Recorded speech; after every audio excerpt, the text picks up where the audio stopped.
Okay. Excellent. Sadhu, sadhu, sadhu. Thank you so much. Okay. So shall we just start? Yes, please. Thank you, Ajahn. Yeah, we came. Okay. So these are going to be the obscure suttas. This is a special request from Hui Kim. Is that right?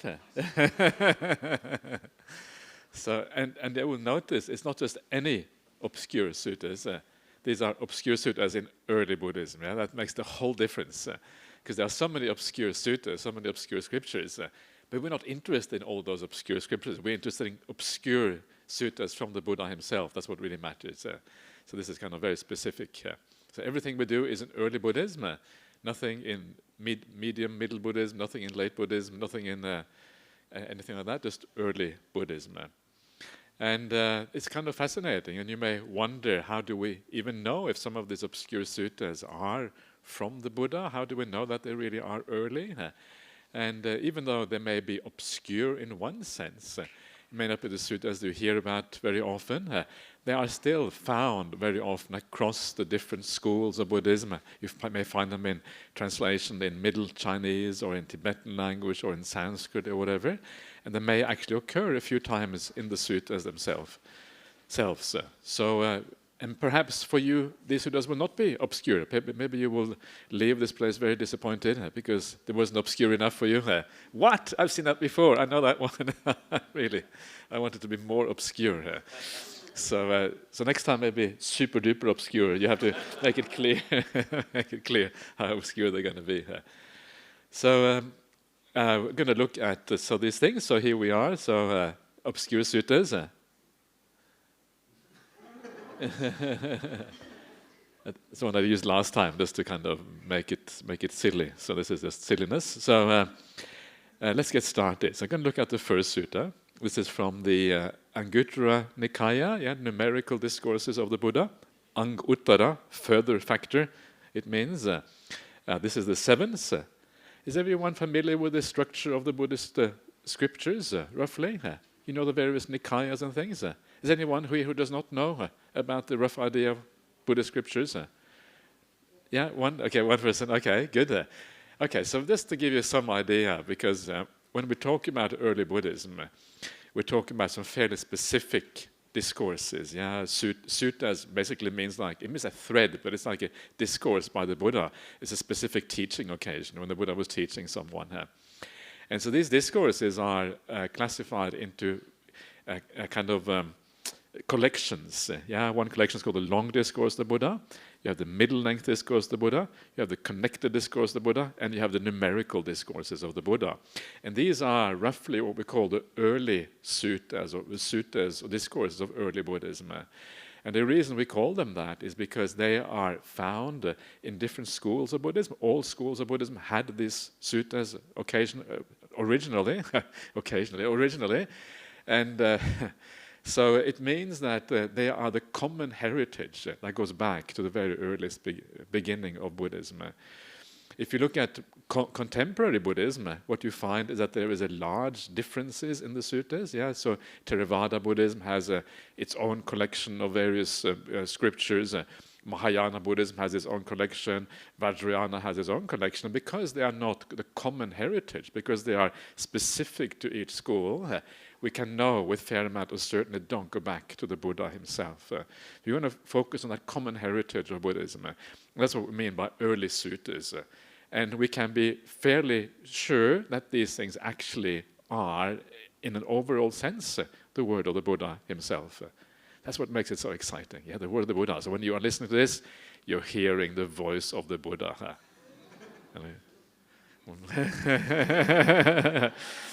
That's kind of cool. I always like that idea about hearing the voice of the Buddha, because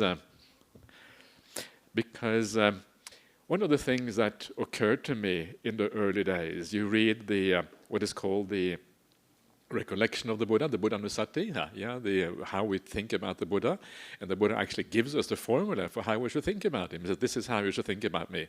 Itipiso bhagava arahang samma sambuddho vijja charana sampanno sugato loka vidu. It's a very common chant around the Buddhist world. They do everywhere. Now, one of the things it says in there is satta deva manusanang. Satta is teach, Deva Manusang, Devas, gods and humans. And the idea, and this is I find so kind of inspiring when I think about it. The Buddha, when he taught the suttas, he didn't just teach the audience in front of him. It wasn't just like you guys, who are here. The Buddha had this idea that he was setting in motion the wheel of the Dhamma. And the wheel of the Dhamma is this idea that once the Dhamma has been taught, it passes on from generation to generation, from culture to culture, from society to society, because you know that this is kind of a universal teaching that applies to everyone. And because of that, it's going to keep on going into the world, because as new people hear it, they will say, wait a minute, there's something true here, something important here. And so when the Buddha taught, he didn't just teach the people in front of him. He knew this was going to be also for future generations, different societies. So he taught in a way that was universal and that was applicable to everyone, that everyone can understand. And that is why you read this suttas in the present day. You don't have a feeling this is weird. You don't have a feeling this is kind of specific to Indian culture 2,500 years ago. No, you get the feeling that these are universal principles that have to do with human psychology, how human beings work. And this is why I said the Dhamma, people often ask, what is the Dhamma? Is it a philosophy? Is it a religion? What is it? I say it's a psychology, because it is not a religion in a typical sense we think about religion, nor is it a philosophy, because a philosophy is really something which is speculative. You're thinking about the world, but this has to do with the mind, how we develop the mind, how we think, how we understand things. And so for that reason, these are, and psychology is very universal. The basic ideas of psychology are universal to humanity. And so if you teach that, rather than teaching things that have to do with Indian culture and these kind of things, then you're actually speaking to this large audience. So when the Buddha is talking these suttas, he was talking also to future generations, across boundaries, across various countries. So he was talking to us. Here today, right? This is what is so cool about this. So when you listen to these suttas, you are actually, really, you are a direct student of the Buddha, because he was thinking about us. Okay, not specifically me and you or whatever you are, but you know, future generations, right? So we are part of his intended audience. That's kind of my point. No. And so because we are his intended audience, when you listen to the suttas, it's like you should listen like a disciple. It's like listening. It's like the Buddha is present for you, just like he was present for that audience in those days. The Buddha is talking to you. He's talking to me here. And when you read the suttas like that, he's talking to you. It kind of, you listen in a different way, right? You listen to things as if, wow, the Buddha is talking to me. I never thought about that. I thought he was talking to some Indian 2,500 years ago, you know. But actually, no, he's talking to us. Then it becomes much more alive. It becomes much more real. You get much more. You lend an ear much more. You think, wow, I better listen to this if my teacher is teaching me. And you take the Buddha as a teacher in a very real way. So we're going to listen to what the obscure things that our Buddha taught us 2,500 years ago. So this is kind of the idea behind the idea of the early suttas, and getting that connection with the Buddha.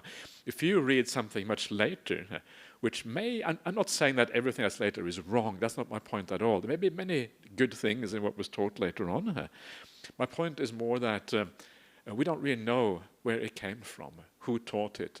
We don't know how important it is. We don't know whether there might be mistakes in it. Maybe you think that we can just read it and compare it, and then we can know whether there are mistakes or not. But actually it can be very hard to discover mistakes like that, because often the suttas are quite profound. It's quite difficult to actually compare sometimes. If I gave you a commentary, I said compare that to the suttas, and you wouldn't know where to begin probably or start, and most people wouldn't. It's actually very quite hard to compare. And so that is... so this is what we are trying to do. So we stick with the suttas as the primary thing, comes from the Buddha, and everything else is secondary here. Can everyone understand me all right? Because I know sometimes people say, oh, your accent, can't understand a word of what you're saying. Please, speak more slowly. So I apologize, but I try, believe it or not, I try my best. So let's see what happens. So this particular sutta is from the numerical discourse, one of these 4 collections that I consider the word of the Buddha, called the Anguttara Nikaya in Pali. Nikaya is like collection, Anguttara is like numerical, whatever, something like that. And you see the 7 there. The 7 means the Anguttara Nikaya is divided into 11 chapters, and this is the 7th chapter. And the 7th chapter consists of discourses that have to do with 7 things. Yeah, each sutta is kind of divided into 7, has 7 factors to each one, each sutta. And this is the sutta number 51. So you can imagine how many suttas there are. 11 chapters, and each chapter has somewhere between 100 to 300 suttas. So you can multiply it out and get quite a lot of suttas. So literally, I think someone counted it once. They said there was 10,000 suttas in the Anguttara Nikaya.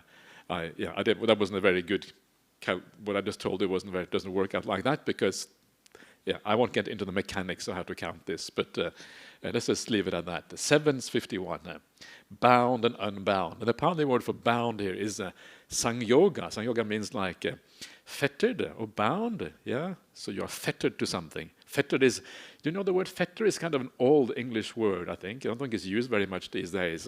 But fetter is like a ball and chain. Yeah, you have a chain around your leg, and in the old days you had prisoner, they had a ball and chain. Or you have a chain around you, so it means you can't move, right? You're fettered, you're held down. It's like you're tied down, basically.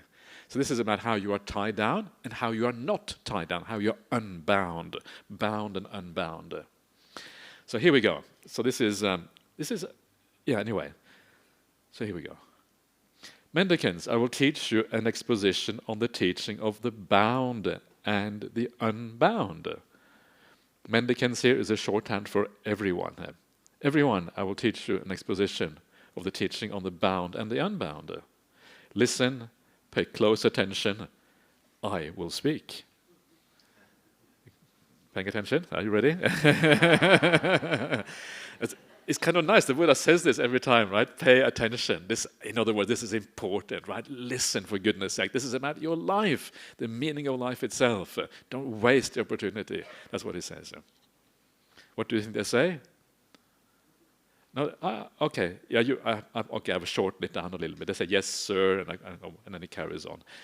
And what is the exposition of the teaching on the bound and the unbound? So here we have what this is about. A woman focuses on her own femininity, her feminine moves, feminine appearance, feminine ways, feminine desires, feminine voice, feminine adornment. So the idea here is just that there are certain characteristics. Yeah, if you are a woman, you have certain characteristics. If you are a man, it is slightly different. And that difference between a man and a woman is kind of important, because it is the difference that often kind of makes it interesting, with the opposite gender. And so here is just a summary of various things that actually makes a woman, why we call someone a woman and why we call someone a man. And you will notice it's quite varied. There's a lot of things that actually classify a gender. It's not just the physical appearance, it's how we speak, how we move, how we are. There's all kinds of little things that actually make for this kind of distinction. So it's quite a subtle thing, really. And so this is what a woman may focus on. Well, this is the case where she does, right? And of course, not always be the case, but sometimes she does. So you focus on those characteristics that are specific to being a woman, whatever that might be. You will notice that when you go on retreat, we try to erase some of those specifics.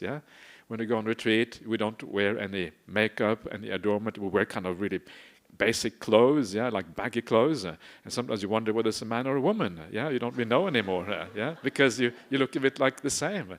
The same thing with monastics. Monastics can be hard to tell sometimes, from a distance. Is this a male or female? And that's kind of the point. The point is that you shave your hair, you wear some kind of robes that kind of make you almost gender neutral. And that's kind of the idea behind these robes and behind this way of being. So you don't fall into this kind of, this is like a trap, we shall see this soon. This is a trap, and that's kind of the point with this. She is stimulated or attached, or whatever you want to call it, by this. and takes pleasure in this. You take pleasure in your own gender, yeah?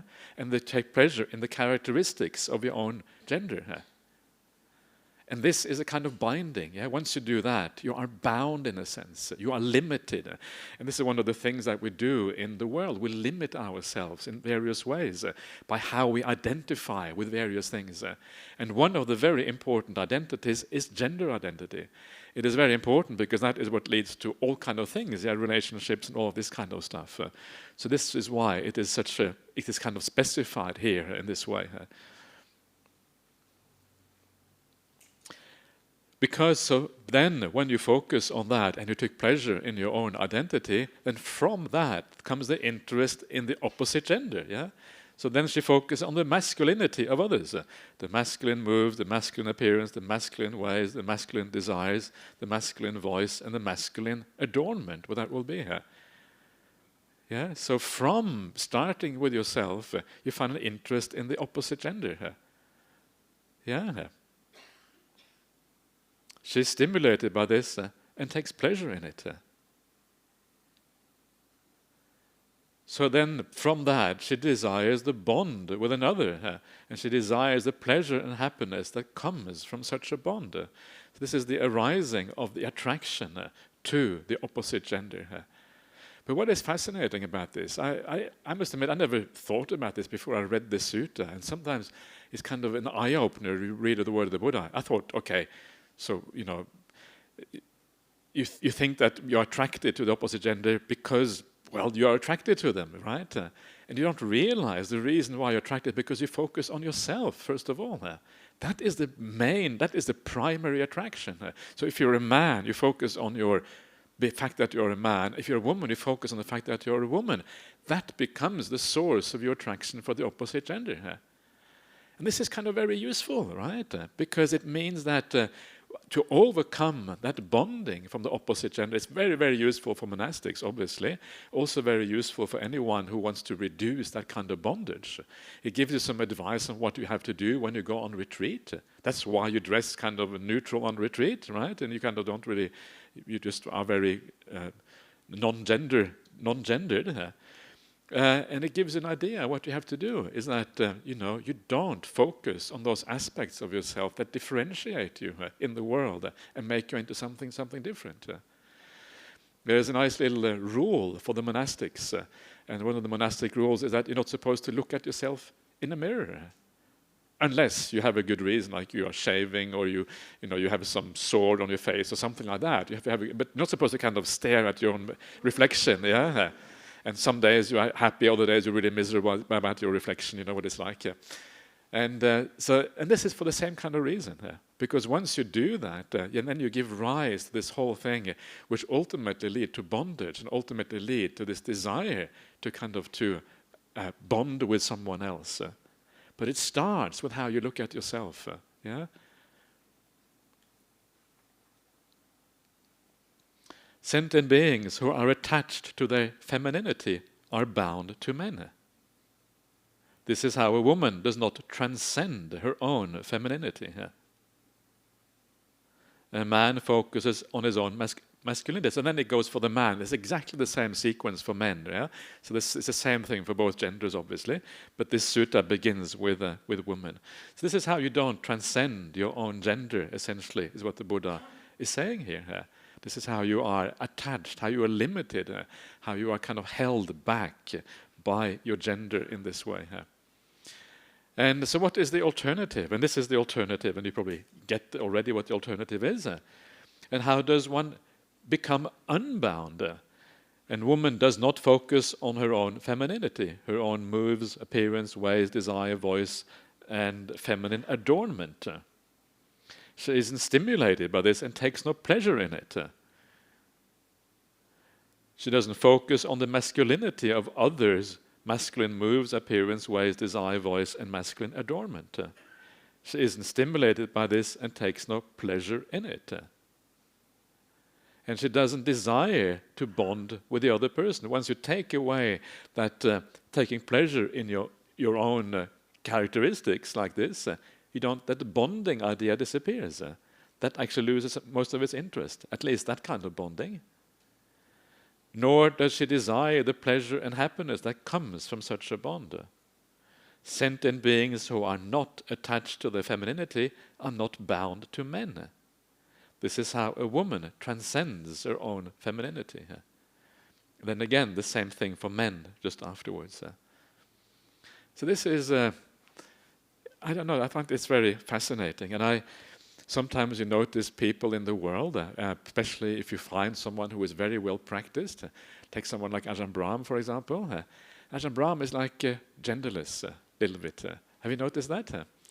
I notice that when I'm with him, because I see Ajahn Brahm in all kinds of situations. I see him dealing with men, I see him dealing with women, and he deals with everyone in the same way. There's no sense there that there is any separation, any difference.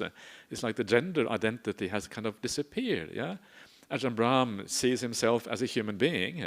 I don't think he thinks of himself as a man. I mean, he doesn't think of himself as a woman, of course, but but also, he has lost some of that idea whereby, as a man, you have an interest in the opposite gender. It's no longer there.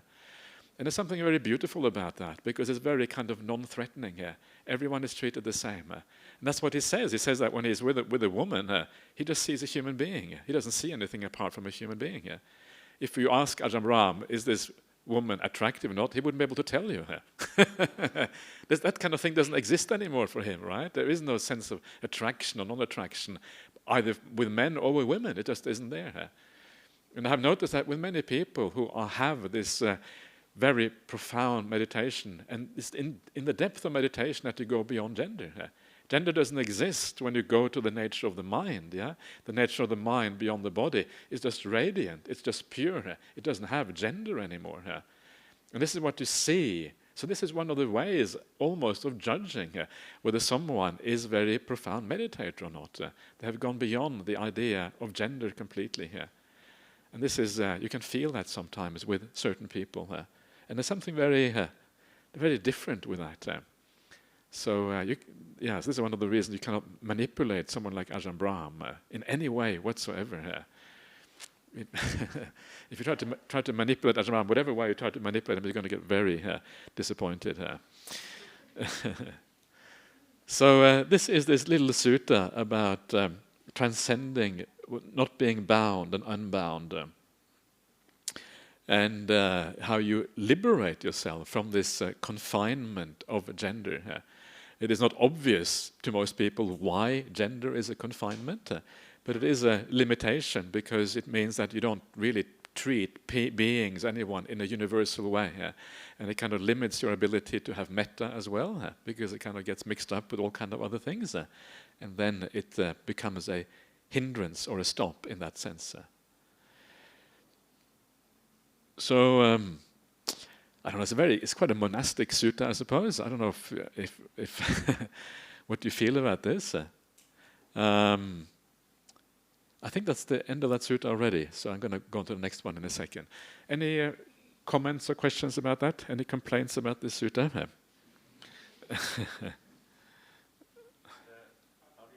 Yeah.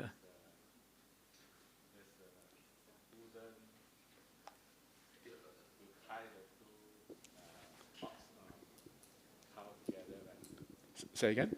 There's a wooden stick to tie the two cows together, is it? Tie the what together? I think two ox or two cows together. I think it's two ox together. Tying two thoughts together? The animal ox, O-X, ox. Ox, tying two oxen together. Anything deal with the relationship for the words. The yoga, these words, and and the one we are dealing now. Any relationship to that? That's true. It is used. The word yoga means bond. So if you want to hold two ox together, like in a couple, to draw the cart, they're yoga. They are yoke. Yeah. It's related to the English word yoked. To yoke is to hold together, right? So it's actually the same root, because these are all Indo-European languages, so they have the same roots. So I think in that. Sorry, I mean the Pali language used here. I didn't see the original. Sang-yoga is the word. Sang-yoga is the same word as yoga. I didn't see this Pali word. So I wonder, is it the same? Oh, this one is the Sang-yoga. Sang-yoga and yoga. Okay. Yeah. So Sang-yoga is the same word except the prefix is different. Okay. But the word is the same. The root word is the same. Yeah. So the meaning is almost there. Yeah. Yeah. Okay. So yoga is also related to the word yoga, kind of doing yoga exercises. Yeah. It's related to that as well. Yeah, And there's I all of think these the ancient, yeah. the ancient yoga don't do the twist and turn. No, but of the body. word. Yeah, I think word is mainly still, they yeah. meditate only. I think it's that. Is that true or not? Sure, but my point is not so much that. My point is just that it is the same word that comes from the same root. So yoga, the word yoga also exists in the ancient suttas as well, and it also exists in the Hindu scriptures. It had a different meaning. You're right about that. It had a different meaning, but the word was there. Okay. So the root word is the same. Yeah, Okay. yeah. Thanks. So the word yoga means something like exertion. That's the root meaning of the word. But it also means yoke. It has kind of multiple meanings. But exertion is one of the meanings. So you have something like 𝐷𝐿𝐴. Yoga can also mean like a sanctuary. It can mean like, so 𝐷𝐴 is like, 𝐴 is something like, what is it? How does it translate again nicely, the word 𝐴? Like a sanctuary or something like that, or safety or sanctuary, safety. So it's like so 𝐷𝐴 is like this sanctuary from exertion or something like that. And you have kind of come to the end of the practice of the path. That's when you have 𝐷𝐴. So it's like a sanctuary from having to practice or to exert yourself. Anyway, we're getting maybe a bit sidetracked now. Anyway, enough for me already. Cannot digest anymore. Thanks. Good. So yeah, we're getting into Pali language here. That's good. Yeah. Any other comments about this particular sutta? Over here. Yeah. Hi, Ajahn. I have two questions. Yeah. Why did the Buddha teach this sutta? And second, how do we apply this in our life? Like, do we stop looking in the mirror and dress in a gender-neutral way? Yeah, Yeah. like. Sure, I know what you mean. Yeah. Well, I think he taught it for people who want to live a celibate life. Yeah, probably mostly for those. So probably very useful for monastics, for example. But there are lay people too who live celibate lives, so it can be useful.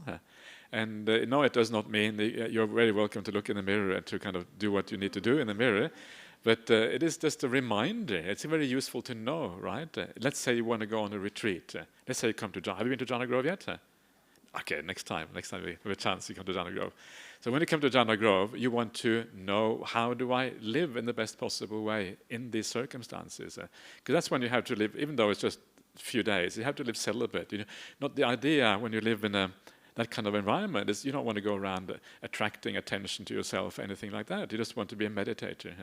Very often in life, we are a bit self-conscious. Why? Of course, if you go in front of the mirror and you kind of try to make yourself look nice, of course you're going to be self-conscious because you are concerned about what you look like to other people. But that self-consciousness is also kind of unpleasant in a certain way, right? Because you become kind of a little bit too aware of yourself.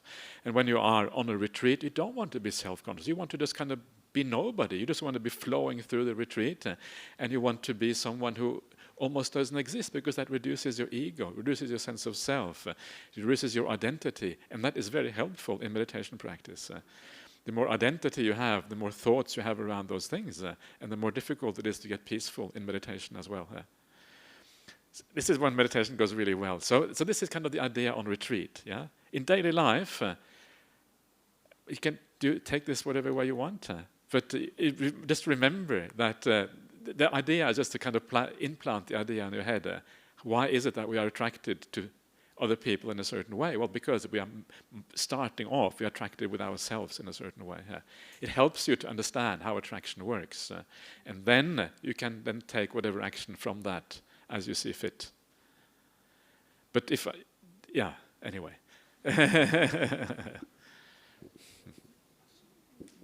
She came first. Then I come back to you. It's okay. It's all right. I'm on the way. Hi, Ajahn. Okay, because over here, there's one portion he said, desire the pleasure and happiness. That means there's a perception that the bondage create pleasure and happiness. Yeah. But why not the other way around? You could actually get yourself entangled, Yeah. there's more pain and suffering. Sure. I mean, we always tend to look at the good side of the rose, you know, Yeah. a bit of roses. Yeah. So this is the point. This is precisely the point of the sutta, is that there is a kind of pleasure and happiness coming from this. And then you have to understand the downside. The downside is that you don't transcend your own gender. That's kind of the downside. You are bound. Yeah, you are bound in a certain way. You are limited. This is me. Your identity is confirmed. Gender is a very important part of our identity, as is all other kind of things. And as long as we have an identity, as long as we narrow things down, we are kind of small. We are little beings. We don't have this universal mind that encompasses everyone. So that's the downside. But the reason why the Buddha talks about the pleasure and happiness here is because everything we do, we only do it because there is a degree of pleasure and happiness. That's what we should do. That's what we should do. But the Buddha is telling you, you do this because you see the pleasure and happiness. But that's wrong. You shouldn't see that pleasure and happiness. That's why I'm saying, don't look there. Yeah, it's not wrong. It's limiting. Yeah, but it's like anger. There is a degree of happiness with anger as well, right? It empowers you. You feel whatever. You feel the energy coming or whatever. So everything we do, there is a degree of happiness to it. Sloth and torpor, there's a degree of happiness. If you are very you're feeling yucky and things are suffering, and mind just goes into sloth and torpor sometimes because you're just not enjoying yourself. Everything has a degree of pleasure to it. Sometimes people will rather be reborn in hell than not be reborn at all. Even though the Buddha says not getting reborn is the best, I'd rather go to hell, thank you very much, than being reborn. And the reason is because of your identity. You want your identity to continue. You'd rather suffer and have the identity than just disappear completely. That's how strong identity is. So even though when it's obviously incredibly painful, there is some happy side to it. So this is the Buddha makes this point in the sutta as in many, many places. He talks about the threefold characteristics of anything. There's the asada, which is the happy side of the gratification or the pleasurable side of things. There is the adinava, which is the downside of things. And then there's the nisarana, which is the liberation. And everything has these three characteristics to them. And so our job is then to say, okay, this is the pleasure that comes from bonding. Then there is the problem, all right, so what is worse? Well, actually, the problem is much, much worse. And then you want to find the escape, and the escape is then found in this kind of contemplation, this kind of practice, Hi, Ajahn. Hi. I read from the philosopher Schopenhauer. Schopenhauer. Schopenhauer, really? Okay. He mentioned that because men are attracted to women and vice versa, mainly because of their cravings, even for the physical attributes, something they lack, so they seek another one who is different. So together they can form a union. That's why opposite sex always have seeking another partner. Yeah. So is it similar to this? It is, but it's much more than physical differences. It's differences in many, many different ways. There's little psychological differences. There's ways, and all the difference combined is kind of what makes it interesting. And a lot of this idea of being in a partnership with someone or being in a relationship with somebody is about the sense of being complete. Or having some sense of going beyond yourself and having a sense of completion, in that way. But actually, the Buddha says if you want to be complete, it's the wrong way of going about it. Because if you really want to be this kind of bonding, okay, it's going to be nice for a while, and then there's going to be suffering to it. Then there's going to be eventual breaking up. There's a lot of suffering involved with any kind of relationship. If you really want to feel complete, you have to do meditation practice. If you come to a point where you have full loving kindness, unlimited for everyone, that is the only time you really feel complete, and there's no more desire for any further expansion. We had a question the other day about how do you avoid loneliness? Loneliness is very common these days. There's a kind of epidemic going around the world. Lots of people had problems during the pandemic with loneliness. And loneliness is a feeling of being separate from others. It's a feeling of not having a connection. The thing that makes you not being separate is actually not being with people. Actually, being with people can sometimes be quite painful, depending on who you're with and all kind of circumstances. The thing that makes you feel connected is the metta and karuna, compassion you have for the world. If you have lots of metta, you feel connected to everyone, even if you're completely separate. even if you're sitting in your little cutie, little room, you feel connected to the whole universe. You can never be lonely. If you don't want to be lonely, that is the way, rather than hanging out with other people. Any other questions? Maybe we take one last one before we let Ajahn start again.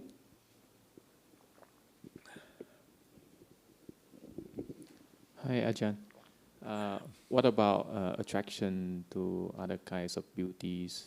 We are attracted to beautiful things, such as these are very cute animal or very nice scenery, but we dislike something that is not so pretty. So how do we work on removing this bias?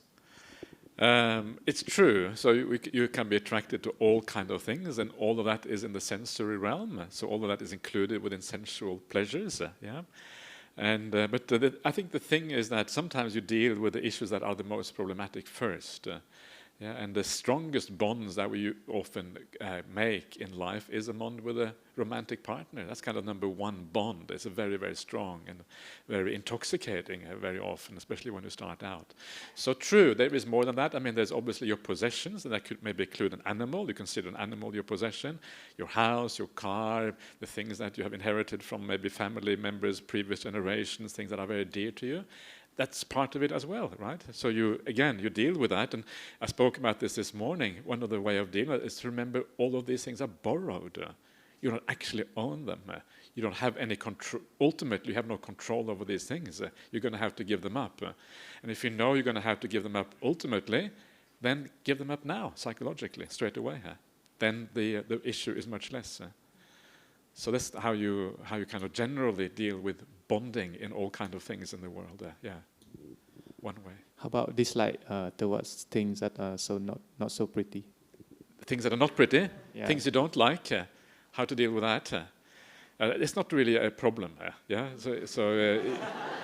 Usually it's okay, unless it makes you angry. If you get angry and upset, then it's a problem. But if you just don't like it, you kind of reject it. It's not such a big deal.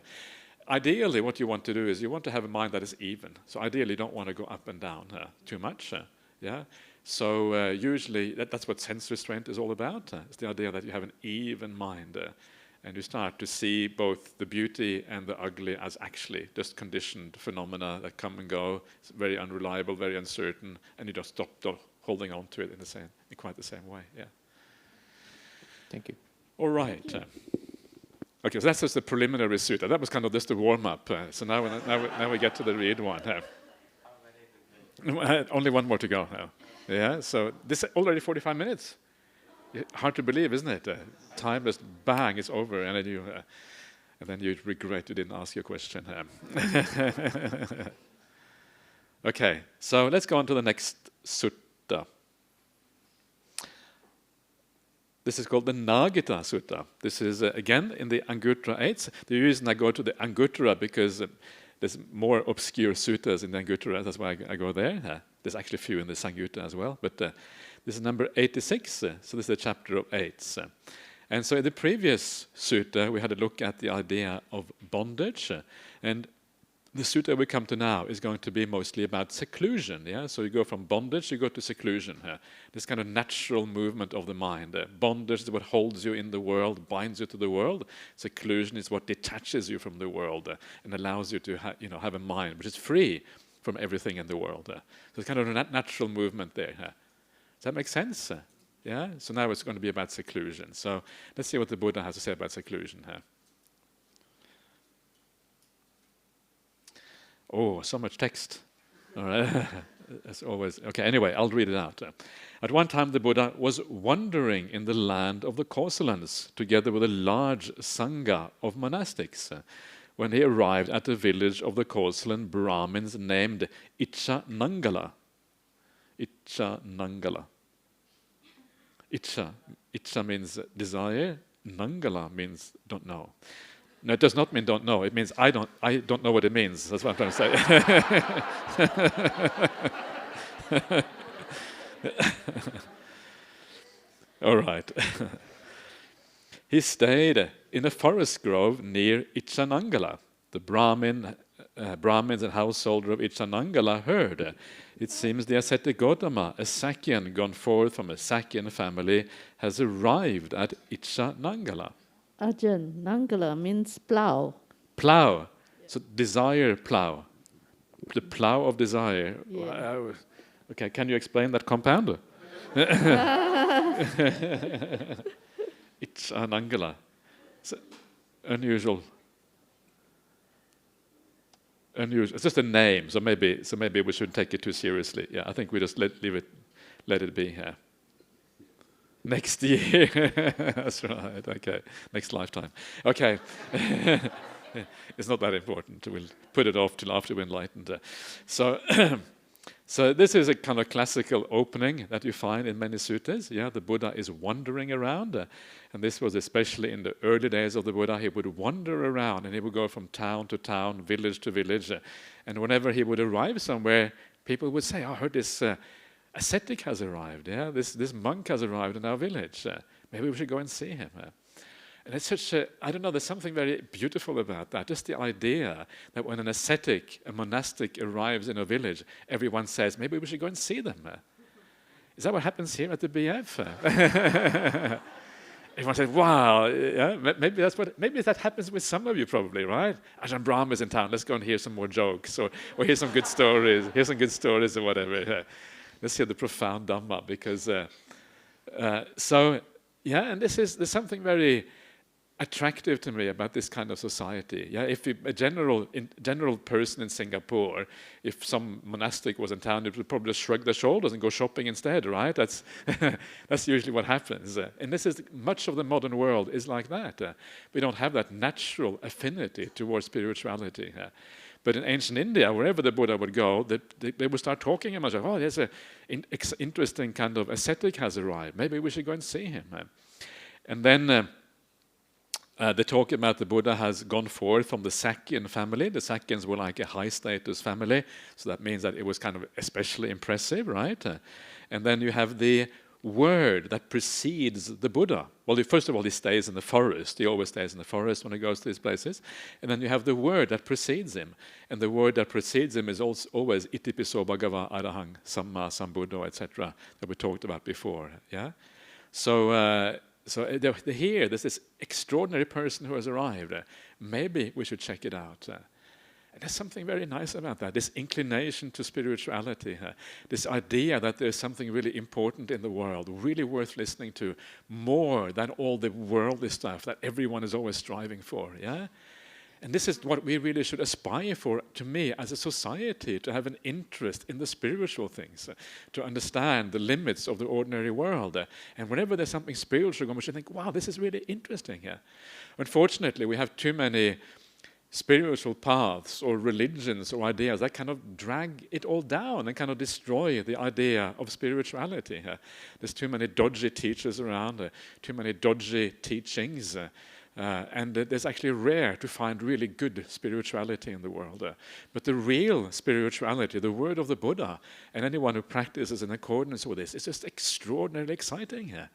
Yeah, it is just the idea of going beyond the ordinary suffering and problems of human life and achieving something far more meaningful and happy, something which really sustains in a profound way.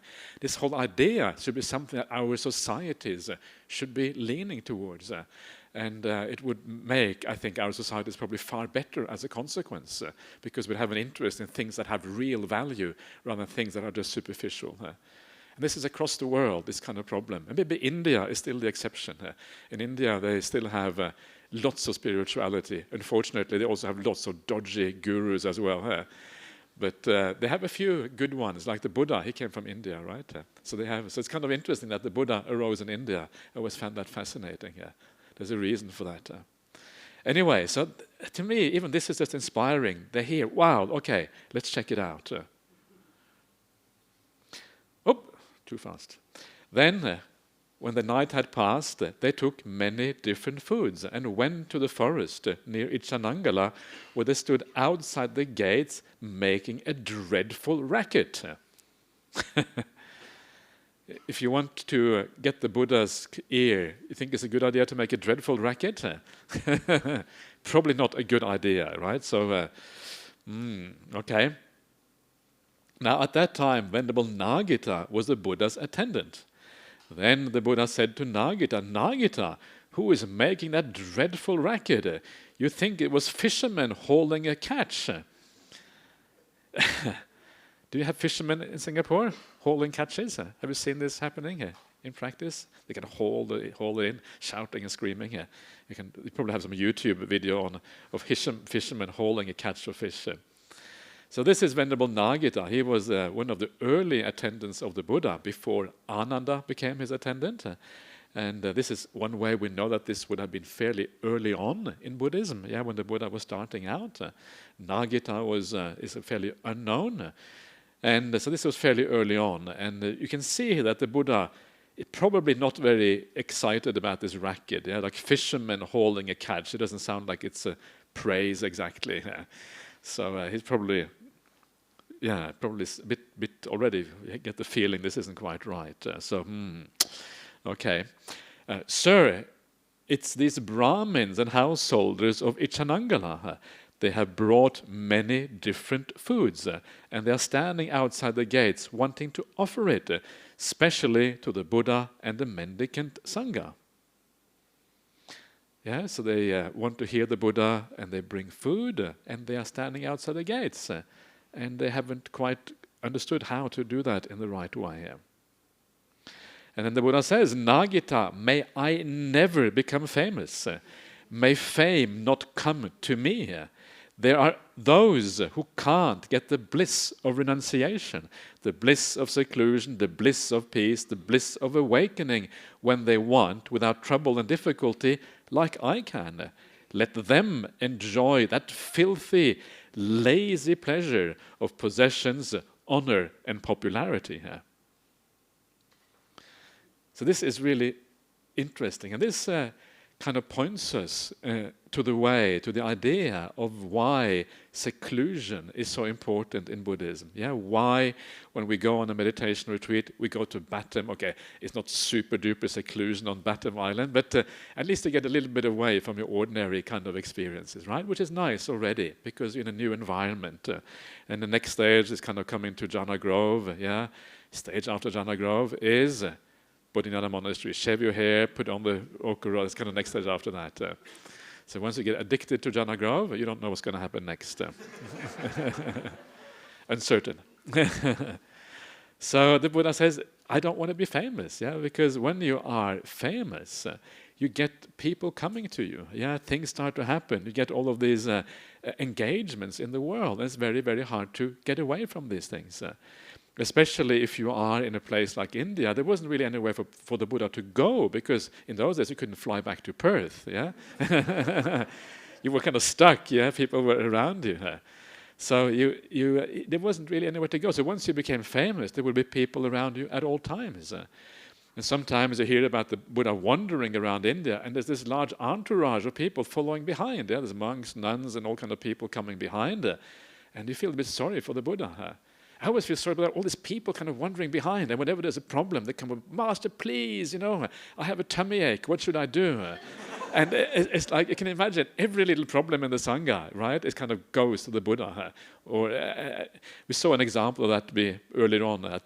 Anyway, so the Buddha gets very, very busy very, very quickly, but he enjoys the bliss of renunciation and seclusion.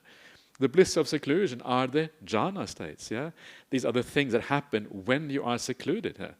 And anyone who has an understanding of what these blisses are will not be interested in ordinary worldly happiness, because these things are far, far, far superior. And that's why you're not interested in what's to say here? The pleasure of possessions, honor, and popularity. These things are irrelevant. You don't want to be famous. In fact, you want to get rid of those blooming people who are following you all the time. There's a place, this is in the sutta called the Maha Sunyata Sutta, the greatest sutta on emptiness. And then the Buddha talks out by all these people coming to see the Buddha. And the Buddha just, when you come out of a deep meditation, you talk in such a way as to dismiss the people as quickly as possible. Yeah, so you talk in such a way to kind of put them off. You're friendly and you're probably polite, but you also kind of let the other person know that actually you're putting them off a little bit, right? So you kind of, if there's a watch, you can looking up at the watch every now and again, the clock on the wall, right? And so have you not, if you're in a room with somebody and they kind of look up at the clock, yeah, kind of obviously, you kind of start to feel a bit sort of, okay, maybe I should go, right?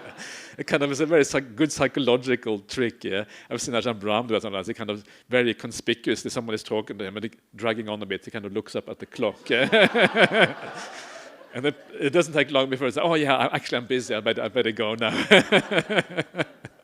It's very, very smart. So, and the Buddha probably had some tricks like that, yeah. Even we look to Ananda, say, oh Ananda, is there something happening soon? Oh yeah, actually there's something happening here. And then he wouldn't say what, right? But the happening is the Buddha has to meditate or something like that. That's what's happening, yeah.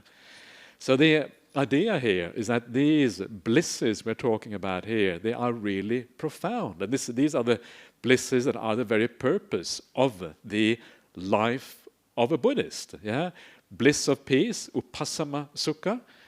These are very profound blisses. Bliss of awakening, as I mentioned on the retreat recently, that the jhanas are called the bliss of awakening here. Yeah, in other words, the kind of bliss that you have in the jhana states are roughly on par with the bliss you can expect from awakening itself. Yeah, this is why these are the things that are the fruits of the ascetic life. So these are very, very, very profound things. And this is what happens when you're not famous and you get these things. So other people should enjoy the fame, the possessions and honor. The Buddha would rather have the bliss of awakening, etc. So now you get an idea why seclusion really matters. Why such people don't really want to meet too many people. Why Ajahn Brahmali hurries up to his cave after the meal and tries to avoid people. Sometimes I come with Ajahn Brahmali into the monastery and we come maybe just as the meal is finished. We've been maybe out for a dana or something. And there's a different ways you can drive into Buddhist monastery here. Yeah? So you can drive down to where the dining hall is. But we know that if you go down to the dining hall, there's going to be lots of people hanging around, right? So Ajahn said, no, don't drive there. Drive the back road, right, to my kuti here. So we drive the back road. Ajahn sneaks out and kind of goes off to his cave. So these are some of the secrets of Buddhist monastery here. This is how it works. And it's not because Ajahn Brahmali doesn't have compassion or kindness. It's not that at all. It's just that, sometimes there is a limit to how much you can talk to people. There's a limit to how much time you should spend with people. And that's really what it is about. So this is why these other happinesses are called filthy and lazy. Yeah, the words in Pali are actually very strong. I think they're almost like what is it, the one word? It's like dung happiness or something like that. Yeah, so it's very kind of strong words that are used, and in comparison to the higher happinesses, that's what they are like. So that's kind of the point here. And then Nagita, his attendant, he says, "Sir, may the Blessed One please relent now. May the Holy One relent. Now is the time for the Buddha to relent." In other words, to see these people. Wherever the Buddha now goes, the Brahmins and householders will incline the same way, as will the people of town and the country. It is like when it rains heavily and the water flows downhill. In the same way, wherever the Buddha now goes, the Brahmins and householders will incline the same way, as will the people of town and country. Why is that? Because of the Buddha's ethics and wisdom. So, in other words, the Buddha can expect to meet people everywhere. That's what he's saying. It doesn't matter where he goes. There's not much choice in the matter anymore. And so this is what happens when you get a name for yourself, and you start to kind of become famous because of your spiritual qualities. And this is very kind of the weird thing about monastic life, is that if you are a very successful monastic and you have very deep meditation, you get all of those things that block meditation in the future. Isn't that kind of weird? The more, like I remember in Thailand, for example. Thailand is obviously a very Buddhist country, even though it's declining a bit now because of all the scandals and things they have. But In Thailand, it is, you have the forest tradition. Yeah, you have the city monks, you have the forest tradition. Forest tradition is always much more popular than the city monks because people think, oh, forest tradition, they practice well, they do all the right things. But because it gets more popular, that they also get more support, yeah? And soon enough, the forest tradition is dragged down to the city monk level, right?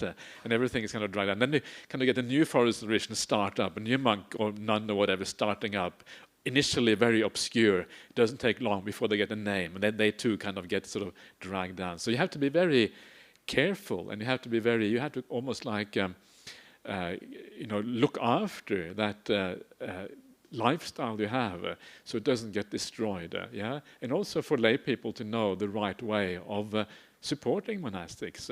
If it is a good monastic, they don't need a Mercedes, right? They don't need a kind of a mansion house to live in, etc., etc.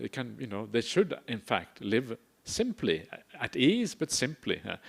And this is an important point. But in many Buddhist countries, it's this idea that monastics, they are the place to make merit, yeah, and there's like this idea of making merit that is kind of completely indiscriminate, and the monks often have this idea, well, we are the source of people's merit, so we should accept everything they give us. But actually, that is the wrong idea. The idea is to accept things in such a way that it enhances Buddhism, that it prolongs the life of Buddhism. That's the right way. So you, as a monastic, you should receive the appropriate things, yeah, and you should say no if it is not appropriate. You shouldn't think that you are this endless thing that has to accept everything. And lay people should also think in that way. What is actually appropriate? And then we kind of get the right balance. Anyway, so you can see the kind of the weird, kind of slightly conflict here, yeah, between people who want to support on the one hand, and then Buddhism wants to carry on in the simple way on the other hand. It's like a slight conflict of interest here, as they say here. So anyway, so the Buddha is famous because of his ethics and wisdom. What does the Buddha say? He repeats what he said before, yeah? May fame never come to me. So let those who cannot attain the bliss of realization, they can enjoy that filthy, lazy pleasure, yeah? So if you can't get it, okay, fair enough, then you can kind of enjoy that. But actually it's dangerous, still dangerous, right? So you still want to be careful with those things. All right, so far, what do people have any questions so far about this? Does it make any sense, or does it not make sense, or does it... yeah, over here.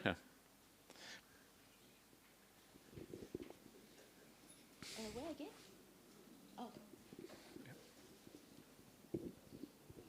Yeah, hello, Bhante.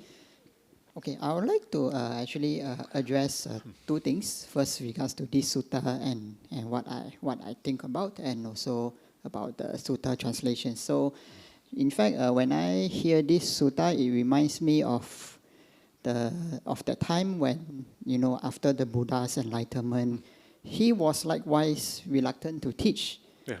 I guess that has been his personality since his enlightenment, how he has been.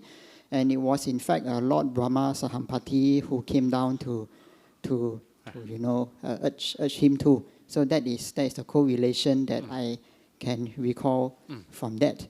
So that might be, that's how Buddha, the Lord had been like him being with him, wanting to be alone, and yet, for the sake of humanity, that he had to do it as a job, I think.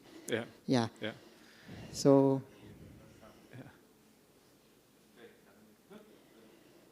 and now this second question I have, which is about the sutta translation. Was that a question at the beginning, or was it just a statement? I'm sorry. That was a statement. Okay, good. Yeah.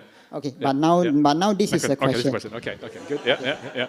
Please. Yep. Okay, this is a question that I now finally met you, and I'm really have been waiting to ask. Yeah.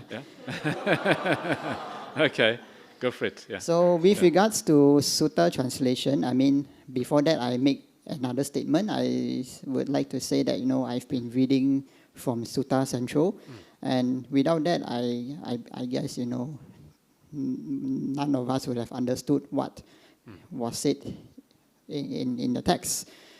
So I would actually like to ask, how are the translations being made? Where are the meanings of each words being found? The meanings of each word being found. Yeah, what do you mean by that? Yeah, for instance, the Pali words. Yeah. Where are those meanings of each Pali words being found? How have they been, you know? Dictionaries. Yeah. Yeah. You mean like dictionaries, or do you mean? Okay. Yeah. No. Yeah. I think I can answer that. Yeah. I mean, because reason being, I believe that the Pali language is not a common language used. Yeah. Well, yeah. Okay. So the thing is that it's okay. I can answer because I'm here, so that's okay. Yeah. So remember that these are living languages in many ways, because the Indian languages are largely the same, So one thing is that we can actually use like Sanskrit sources, for example, to understand Pali. So a very common thing, for example, if you translate Pali Suttas, one of the sources you will use is Sanskrit dictionaries. And Sanskrit is basically a living language. We kept going by Brahmins since the very beginning. But Pali itself is also actually in many ways a living language. It is not, even though it is not spoken, it is living in the sense that people have been studying Pali from the very beginning to the present day. And so, people like Burmese scholars and Burmese monastics, they have understood Pali and passed that down through the ages. And there have been a continuous writing of dictionaries and manuals to understand Pali since the very beginning. So it is not difficult to understand the meanings of these things, and there have been translations also going along for a long period of time.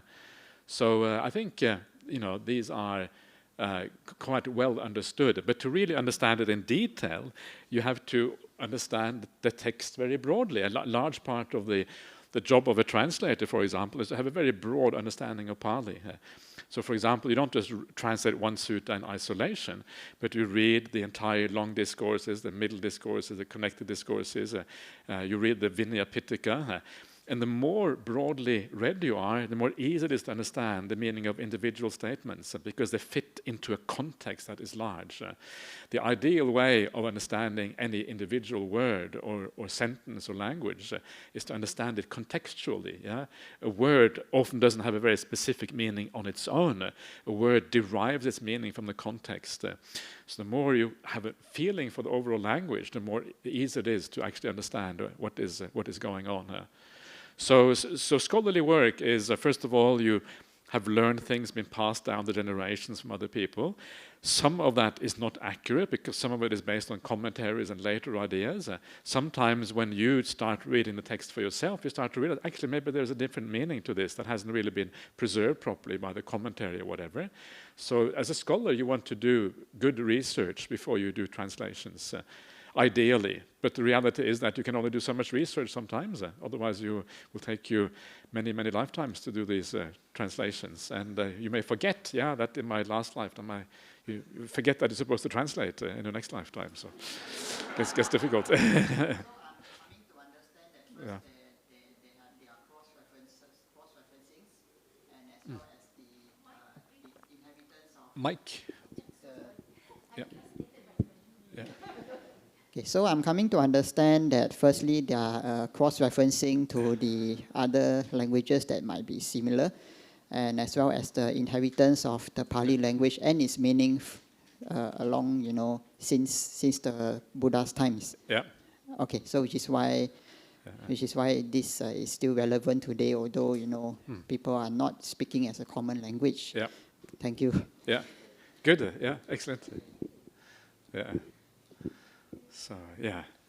Would you like to go on, Ajahn, or? Yeah, we can carry on. Okay. Yeah. Thank you. So,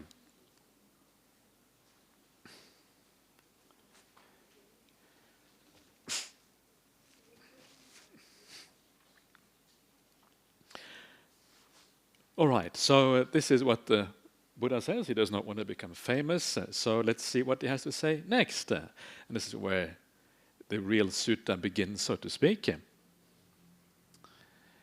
And he says even some of the deities, the devas, cannot get that bliss of renunciation, the bliss of seclusion, the bliss of peace, the bliss of awakening when they want, without trouble or difficulty, like I can. When you all come together to enjoy each other's company, I think these venerables mustn't get the bliss of renunciation, the bliss of seclusion, the bliss of peace, the bliss of awakening when they want, without trouble and difficulty, like I can. That must be why they come together to enjoy each other's company. It's kind of interesting. Even the deities, it's kind of interesting bringing in the devas there. So I'm not sure exactly how that should be understood, but it may be that even the lower devas can enter jhanas sometimes. Yeah, this may be part of the understanding. Either he means that, or he is talking about the actual Brahma realm, where they certainly attain jhanas. But maybe it means that even lower deities actually practice meditation sometimes. It could mean that. It could be understood in that way. But I'm not entirely sure what the understanding actually is supposed to be. The interesting word here is this idea of attaining these jhanas when you want, without trouble and difficulty. And this is one of those ideals that we try to achieve on the Buddhist path. You don't have a kind of your chance encounter with a jhana one time and then you never get it again. The idea is to be able to practice these things as often as you want. That is kind of the idea, and that is when you get reborn in the jhana realm as a consequence. If you know how to practice them and you can attain them whenever you like, that is how you get reborn in that realm. You don't get reborn in jhana realm by achieving a jhana state once, but only if you are able to attain it without trouble and difficulty. So this is kind of the ideal. And then the Buddha says, when you all come together to enjoy each other's company, then the Buddha knows pretty much that you are not enjoying that bliss of renunciation and seclusion and awakening that the Buddha enjoys. And the reason is because the enjoyment of company is the opposite of the enjoyment of seclusion. So there's like cause and effect here. The reason why you cannot achieve the jhana states in the first place is because you enjoy company too much, and then because you can't get the jhanas, you don't have any other outlet, so you must enjoy company here. It's like a catch-22, right? So how do I get out of this? I enjoy. So you have to kind of gradually wean yourself off the company and move towards seclusion. That's kind of the idea here. Otherwise, it becomes a catch-22, and you cannot get out of it. But so this is why company is both problematic, at least too much of it. Some degree of company everyone needs, but too much of it is problematic, and if you haven't got it, it leads to more company as well. So this is how you can know a little bit about people's minds, by how they live their life. Take mendicants, I see, poking each other with their fingers, giggling and playing together. That's kind of interesting.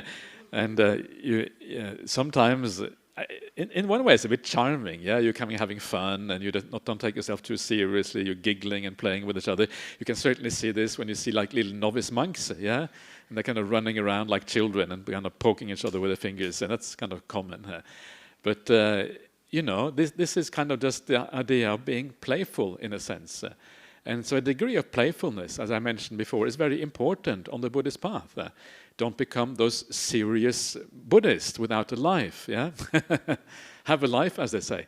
Because if you become too serious and you don't kind of enjoy things and you're not playful, actually that also reduces your ability to be at ease, and to relax and to actually enjoy things when you go and stay by yourself. So instead of having serious Dhamma discussions, sometimes it's better just to kind of, be a bit playful with each other and mess around a bit, tell a few jokes or whatever. It's like when you come to tea time at Bodhinyana Monastery, and Ajahn Brahmali is present, you never hear a serious discussion. I can assure you. But playing around, messing around, yes, you're going to hear that if you're there. Not too much. Ajahn Brahmali is actually a very restrained person, but if he says anything, it's usually to amuse rather than to be serious. So, and I think that is the character of someone who is very well practiced. I don't know if you are aware, there is one of the characteristics of the non-returner. They're called hasapanya. Have you heard that word before, hasapanya? There is a nun in Perth called Hasapanya, you know that? Yeah, Hasapanya. And she's actually really nice nun. She's from Malaysia, originally from Ipoh. And she has this really she's just really good fun. And she likes to just play around and mess around. And she's always laughing and having a good time. And she's remarkably confident. I mean, her English isn't that great. It's possible, but it's not super duper great. But she very happily gets on the seat and talks to hundreds of people. That's no problem for her at all. There's kind of this amazing confidence about her. And she has always been like that. Ajahn Sujato, who was one of my good friends who's done many of these translations, he used to live in Malaysia for a while, in Ipoh, because they have these caves in Ipoh. Are you aware of those caves? Limestone caves outside of Ipoh. And inside some of these caves, they have these kutis, yeah? I've been in there. It's really this kind of steel structure inside this cave. It's kind of really amazing. So he lived there for a year or so, and one of his supporters was the woman who is now Ajahn Hasapanya. Yeah, she was a laywoman at the time. This would have been 20 years ago or something. And she was this extraordinary person who would come and she would in the morning send her kids to school, then she would go to work. At lunch, she would go to the monastery to feed Ajahn Sujato. Then she'd go back to work, and then she'd go home in the evening and make dinner for the family. And then she would go off and see her elderly parents in the evening. And then she would meditate on top of that, right? And she would get blissful meditation as well. That's what that was her, right? So some people are like superhuman. She's a bit superhuman. Her name is Hasapanya, laughing wisdom, right? And this is the happiness of someone who is a non-returner. Yeah, there's a natural happiness in the mind. There's a natural laughing, a natural kind of playfulness. You don't take things seriously anymore. Yeah, you just enjoy things. And this is, I don't know, there's something about that. This idea of people who are enlightened or almost enlightened, that they are just laughing and having a good time and don't take things too seriously. They are very light-hearted. They're not heavy. They're not serious. Yeah, this is another way you know whether someone really is going well on the path or not. How serious are they? Do they just enjoy discussing dependent origination all the time, or do they have a life? Do they have a life as well? That's kind of the thing you have to ask. And that's fascinating. Ajahn Brahm tells the story that you probably heard before of at Wat Pah Pong in the old days when Ajahn Chah was still alive. And Ajahn Chah was a master also of comedy, and he would tell jokes and stories, and everyone would be laughing. And the person who is now the abbot of Wat Pah Pong, Ajahn Liam, do you know? Everyone know about Ajahn Chah and Ajahn Liam and these people? Have you heard about these people before? Yes, some of you have, some of you have not. Okay, so Ajahn Liam, he's now the Lumpo Liam, he's now the abbot of Wat Pah Pong. But in the old days, they were together. Yeah, Ajahn Chah was the boss, Lumpo Liam was just kind of his offside or whatever. And sometimes the stories he would tell would be so funny. Ajahn Liam would kind of literally roll around on the floor, holding his stomach because he was laughing so hard. Yeah, and this is kind of the maybe that's going a bit too far, but that's kind of how you think Hasapanya, right? The laughing wisdom. Actually, maybe I'm sure about the wisdom there, but certainly laughing. The laughing part is there. Probably wisdom as well behind the things. This is one of the characteristics of wisdom, right? One of the wisdom, there's many wisdom. The final one is the Vipana. You mean the stream and once return and non-return and arahant. Laughing wisdom is one of the characteristics of the non-returner. Yeah, it's one of the how it is defined in the suttas. You have the laughing wisdom. There's a number of kipapanya, quick wisdom, laughing wisdom. There's a few characteristics like that. Is it described? Is this how the non-returner is? This is how the non-returner is described. I'm telling you, it is. Believe me. Believe me. Yeah. Yeah. All right. So, okay. So let's carry on. So that is the monks who are giggling and playing with each other. So they're also probably not gaining the that high meditation, and the reason is because, again, too much company. Yeah, too much giggling. A little bit of giggling, a little bit of rolling on the floor is okay, but not too much. That's kind of the message there. So, and another one, another kind of, which shows you, and these are all good guidances as to whether someone really is wise or not. Yeah, this is what it comes down to. Take mendicants I see eat as much as they like, until their bellies are full, then indulge in the pleasure of sleeping, of lying down, drowsing. I think to myself, these venerables must not get the bliss of renunciation, the bliss of seclusion, the bliss of peace, the bliss of awakening, when they want without trouble and difficulty like I can. That is why they eat as much as they like, until their bellies are full, then indulge in the pleasure of sleeping, lying down, and drowsing. So you can see here that I translate the last sentence there as that must be why. So either that must be because, or that is why. Both translations seem to be acceptable, but they have a slightly different meaning. Yeah, one meaning is that they eat as much as they want, and then they cannot attain the bliss of seclusion. The other meaning is because they can't attain the bliss of seclusion, that's why they eat as much. And both are true. Yeah, both are two sides of the same thing. Yeah, it causes a problem, and it then results in a problem because you haven't got that. So this is how you. No, I shouldn't tell you how full I feel right now. Can I feel? And I will give myself away. No, eating. No, I'm actually. It's fine. So, so these are some of the indications, right? And this gives you an idea of the seclusion versus the kind of more worldly enjoyment, and how a person who really is well practiced tends to be quite restrained in many areas of life, but restrained in the right way, yeah, restrained in a joyful way, in a happy way, not restrained in a miserable way. It's kind of hard to really judge whether someone really is wise or not. Yeah, you really have to look carefully, and it's very easy to get it wrong. Yeah. And as lay people, for you to judge whether someone is an arahant or a stream mentor or just someone who attains deep meditation, actually it's incredibly hard. There is this nice sutta somewhere where there is a Brahmin, and he invites monks to his house. And the Buddha asks him, well, you're inviting monks to your house? And the Brahmin, yeah, I invite all the arahants to my house. And the Buddha says, it's very difficult to understand who is an arahant. For a householder, very hard to understand, because your idea of what is happiness, your idea of what is real peace, is so different from the idea in the Dhamma. The Dhamma is so profound, it's actually very difficult for you to know. And so this is kind of the issue here. So you have to look very carefully here, and even then it is hard, but it gives you some inclination, some indication, I should say, about what's going on. Please feel free to stop me at any time if you have any comments or questions you'd like to make. So now we come to the kind of latter part of the sutta.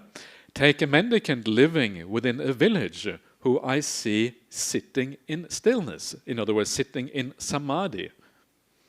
Yeah, so you have a monastic, he's sitting inside a village and he is sitting in samadhi. So what do you think? Is that good or bad? Good? Okay. Okay. How many people think it's good? Okay. Wow, that's pretty good. Okay. How many people think it's not so good? Anyone think it's not so good? How many says neutral? Kind of in between, neither good nor bad.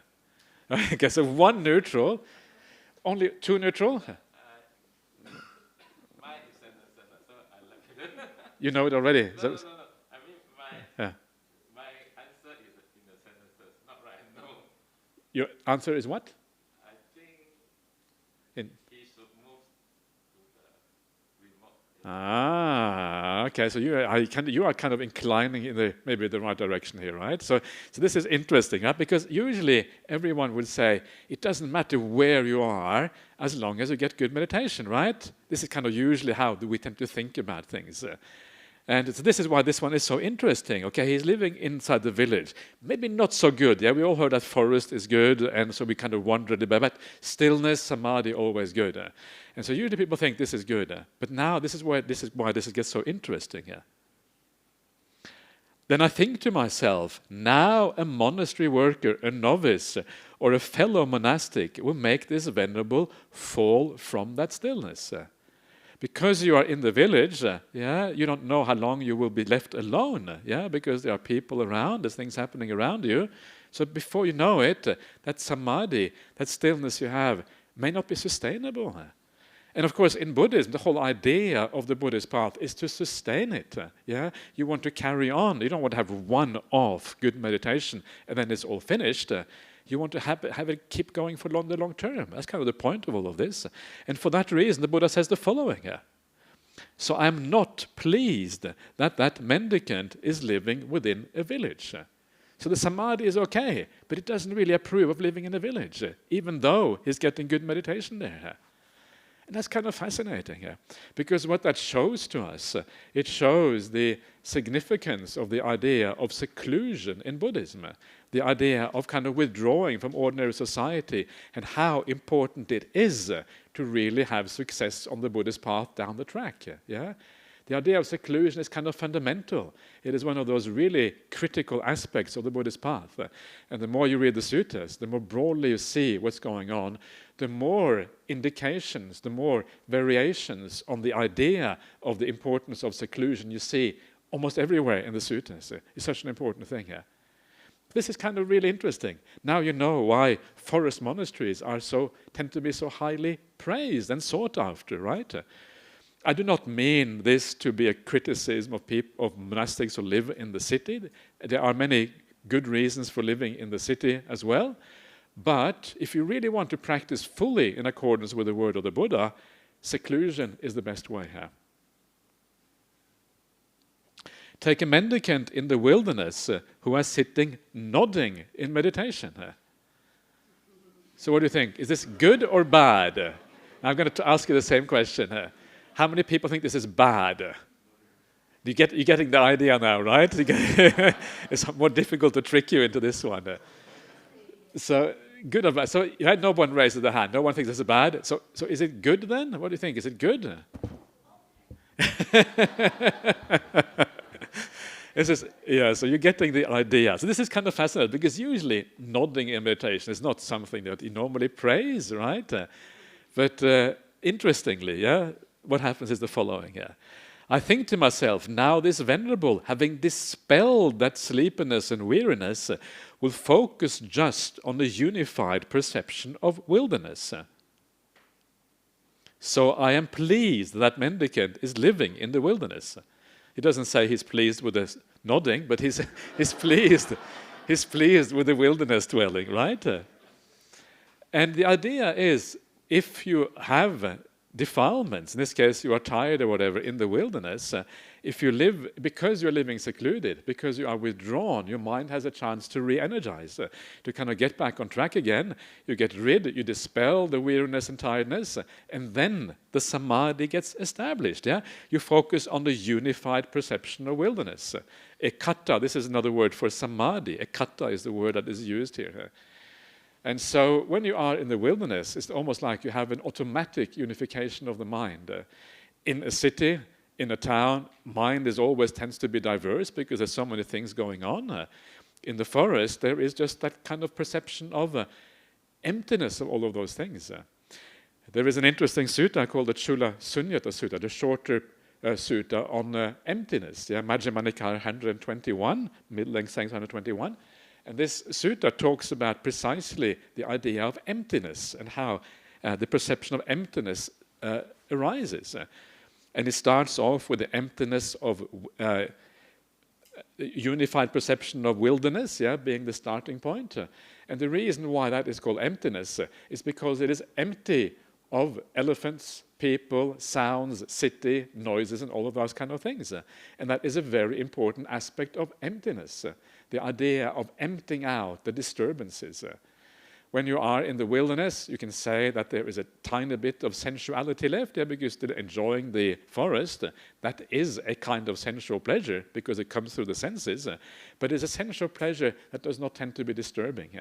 And that is why this is called unified perception of wilderness, because it tends to unify the mind rather than disperse the mind, which is what you find in the cities. So that's kind of interesting. You focus on that unity of the perception of the wilderness, like green. I went out yesterday with one of the old members of the BF who took us out into this forest park somewhere, all these boardwalks walking around. It was very, very beautiful. and it's just green everywhere. And I asked him, can't we just build the kuti in secret over there? Kind of sneak over the fence, build a kuti inside. He said, no, best not to do that, because Singapore, they probably have some camera, they're watching you. And then, okay. So I thought, best not to do that. So we were just joking around, of course. But it looks very enticing, yeah, because it's so green. And actually, it was very peaceful in there as well. It's kind of the nice thing about Singapore is that even though it is a large city with lots of people, you have many spaces that actually are very peaceful and very beautiful. And that's kind of remarkable. Unfortunately, they're not for sale. Otherwise, the BF would be there. Anyway, so you are pleased, yeah, that mendicant is living in the wilderness. Take a mendicant in the wilderness who is sitting without samadhi. Yeah, so here, no samadhi, no stillness of the mind. I think to myself, now, if this venerable's mind is not stilled, well, then they will still it. Or if it is stilled, they will preserve that. Yeah, they will keep on keeping it stilled. So I'm pleased that mendicant is living in the wilderness. So again, is this idea that if you are in the wilderness and you are practicing in the right way, it can be expected that you will achieve samadhi. And once you achieve samadhi, you will be able to maintain it afterwards. And that's also one of those critical things. Yeah, if you live in the city, even if you have a one-off samadhi experience, it ends up being one-off and you can't get it back again because of the distractions or whatever of city life. So you maintain it, and it's when you maintain these qualities. Everything in Buddhism is about maintaining good qualities, whether it's just kindness or generosity or whatever it is, and then ultimately meditation, right? Maintaining, and then building on what you have maintained. Solid foundations, then the superstructure becomes sturdy. When the superstructure is sturdy, the roof goes on and it becomes a proper building. No houses of cards, yeah? That's what the Buddha is saying here. He doesn't use that expression because it didn't exist at the time of the Buddha, but maybe he would have used that if he had existed. Take a mendicant in the wilderness who I see sitting in stillness. I think to myself, now this venerable will free the unfreed mind or preserve the freed mind. So I'm pleased that mendicant is living in the wilderness. So once you have samadhi established, the next stage is to free the mind. And this probably, in this case, probably means, oh, more drinks. Wow, I'm so lucky. Yeah, sadhu, water. Okay, sadhu, sadhu. That is very kind of you. So the idea here is either it is more samadhi or it is a liberation in the arahant kind of way, right? So this is kind of what can be expected if you keep on practicing that way.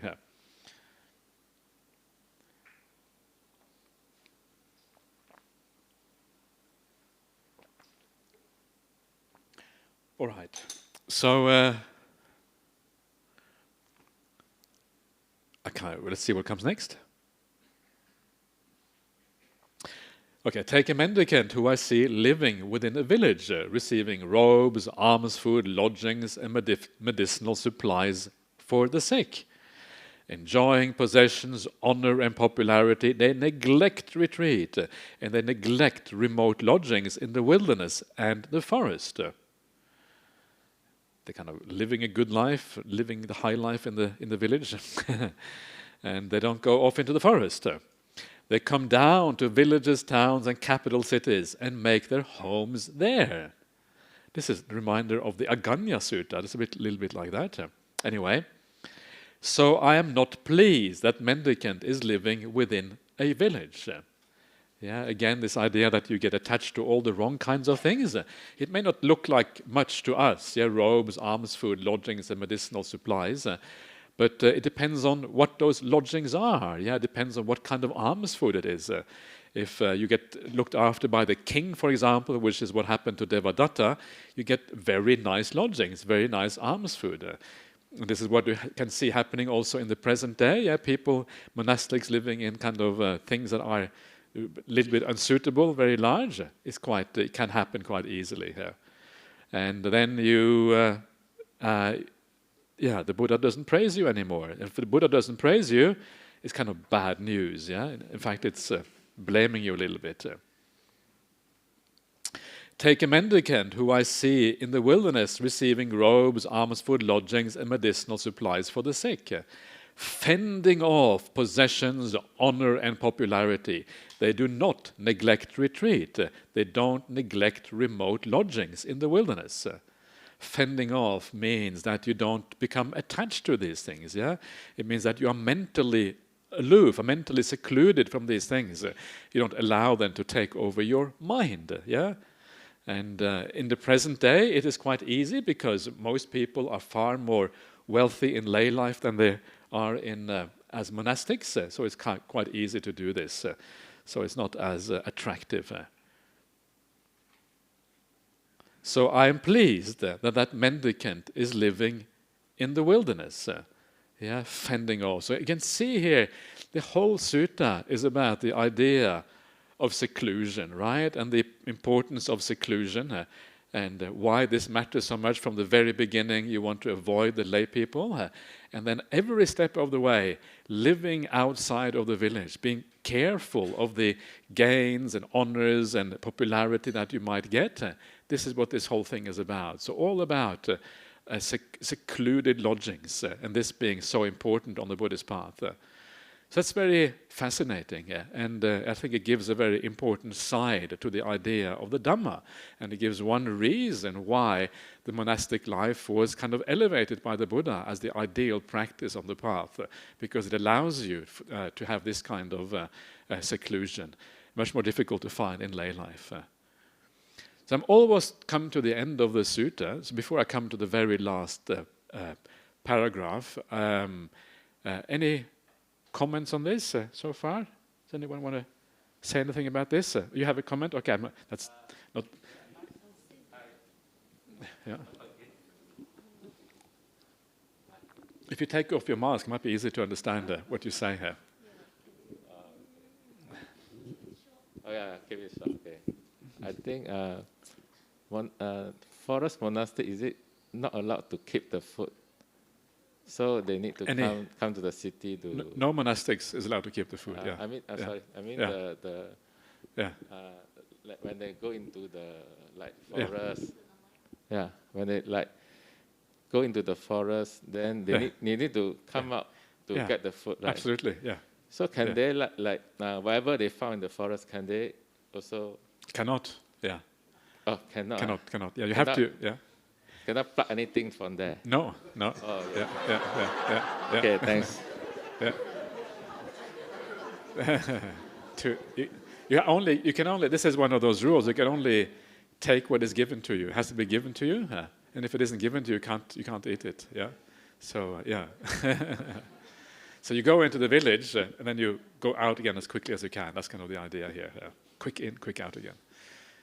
Yes, over here. Okay. No, Eiling is already on the ball. Someone? Yeah. Okay. Yeah.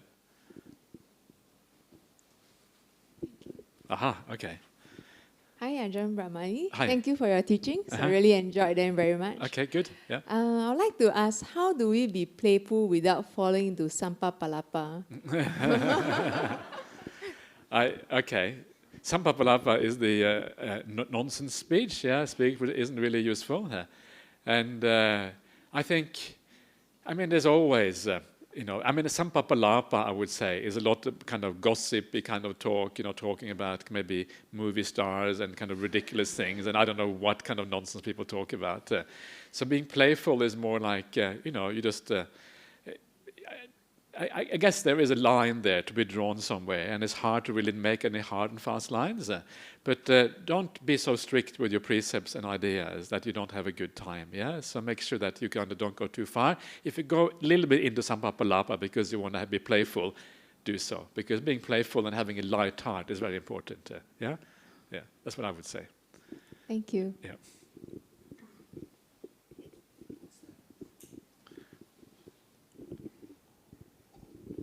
Ajahn, is this applicable to lay people, this sutta? A little bit applicable, yeah? Because if it is applicable, yeah. How do lay people get this kind of seclusion? Okay, so let's talk about that, yeah? Let's talk about that. That's the second question. I have a second question. Yeah. This morning you say that Buddha said there's rebirth, right? And you believe it because that's what Buddha said. Yeah. That's because you have very good faith in him. But Buddha also said that we need to don't believe everything that I said. Yeah. Yeah. Go investigate. Yeah. 𝑂𝑏𝑠𝑐𝑢𝑟𝑒, right? Yeah. Yeah. So how do we investigate? Yeah.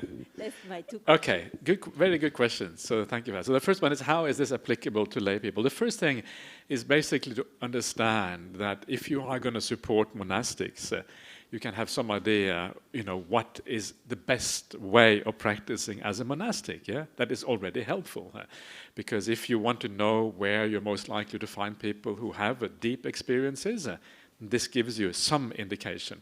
This is not absolutely true. There are always exceptions to these kind of things, but it gives you some idea of what to do. So it's useful in that sense. It's also useful in a personal sense. It means that if you want to yourself achieve some deeper meditation, sometimes go and stay in the monastery for a while. Yeah, sometimes go to Jhana Grove, go away for a while. When you have the opportunity to go away a little bit, you will find that actually changes your attitude and your ability to meditate. Meditating in your own apartment or whatever in Singapore is good. Yeah, please do so. But it's also the atmosphere, because it is your home, because it is where your family is, where all the things are, is going to tend to affect your mind. Yeah, and we are affected by the things around us, how we feel about things. So by getting away, you're kind of loosening some of those bonds of the immediate surroundings, and that can be very useful. So that is how I would say this is useful for lay people. Regarding rebirth and believing the Buddha, so yes, you should investigate, and this is why I said initially, that's why I talked about the idea that some people think that this is a kind of a scientific understanding, that there is no rebirth, but actually there is no such scientific understanding at all. In fact, I would say the opposite. Science doesn't really have a clue about these things.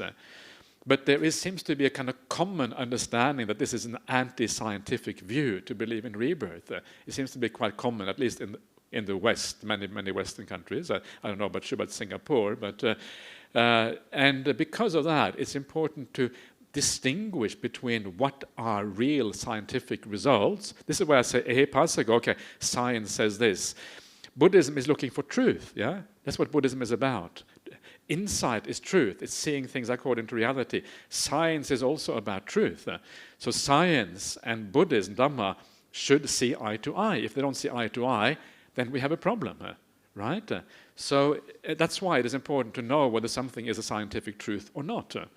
So, if something in Buddhism goes against something which is an established truth, then maybe we have to kind of shift things a little bit. Otherwise, we can't. And one of the things about rebirth is that it is one of the pillars of Buddhism. It is absolutely core. Yeah, Four Noble Truths. Each one of the Four Noble Truths contains the idea of rebirth. Each one of them. I'll let you think about that, and you can get back to me afterwards if you want to ask about that. But each one of them has the idea of rebirth in it, and it is the purpose of the ending of the path is to end rebirth. Dependent origination has the idea of rebirth. If you take rebirth out of Buddhism, it collapses. The whole idea of what Buddhism is about, Buddhism just doesn't exist anymore in any recognizable form. So for that reason, I'm going to ask pretty high standard of evidence before I'm willing to reject it. Because if I reject rebirth, essentially I'm rejecting Buddhism. And I'm saying that the Buddha he wasn't enlightened. That's what I'm saying. Because this is one of the fundamental insights of the Buddha on his night of awakening is the idea of rebirth. If he didn't see rebirth, basically the Buddha didn't know what he was talking about. If the Buddha didn't know what he was talking about, what are we doing here, right? The whole thing just collapses. So it is so we need a good reason to reject it, not just because the culture says that this is not right. We need a really solid reason. And I have faith in the Buddha. You start reading the suttas, you start practicing in accordance with the way he said, and you start to realize that this was someone who was extremely wise. If he said there was rebirth, why would he say that? I'm going to take that very, very seriously, and I would advise most people here to at least consider rebirth, even if you have a hard time believing it, at least consider it with an open mind. Otherwise, you're going to lose out on something very beautiful and powerful. Yeah. Thank you. Okay.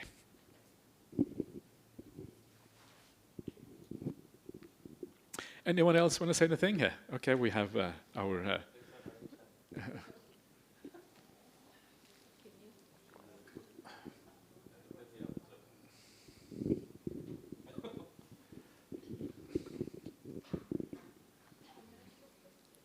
No, is it a stupid question? Okay. Is it the reason why Buddha chose to be in India? Right? Indian Hindu culture already believe in the rebirth. This is actually a very important question, yeah, and so thank you for bringing it up. First of all, did the Buddha choose to be reborn in India? I don't know if the Buddha actually chose to be reborn anywhere in particular. It's probably like most people, there was some kind of something maybe in his subconscious, or maybe he had some kind of connection to that family already, like many others, and he was reborn in that family. I don't think there was a conscious decision to be reborn in a particular place. I don't know, but I'm not sure about that. But the idea of this is one of the things that we often hear as one of the reasons why the Buddha believed in rebirth, because it was part of the culture. So he just accepted the cultural view of India, and so he believed in rebirth. But what is interesting, if you start to read, this is one of the reasons we read out the Samannapala Sutta, the fruits of the ascetic life, on the retreat in Batam Island, because that actually contains some of the views of the other religious leaders at that time.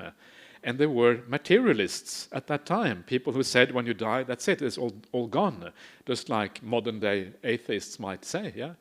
So these views were available in ancient India, and so the Buddha, even though the prevailing view of society, you're right, the prevailing view probably was rebirth, but there were these alternative views.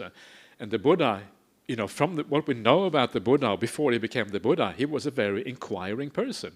He wouldn't have been satisfied with just accepting the prevailing view. Yeah, from the very beginning, everything he questioned. And so he would have heard about these views, and he would have consciously, and that's why he, even on his night of awakening, he looked into the past lives, yeah, before accepting it. And only then did he really accept this as a reality. So from Buddha's point of view, it's not an inheritance from the culture. It is clearly part of his awakening experience. And that makes it very important. Yeah. Thank you. Yeah. Sorry for bothering you. And okay. Eiling is just behind you. Yeah. One more over here. Yeah. Just one more question though,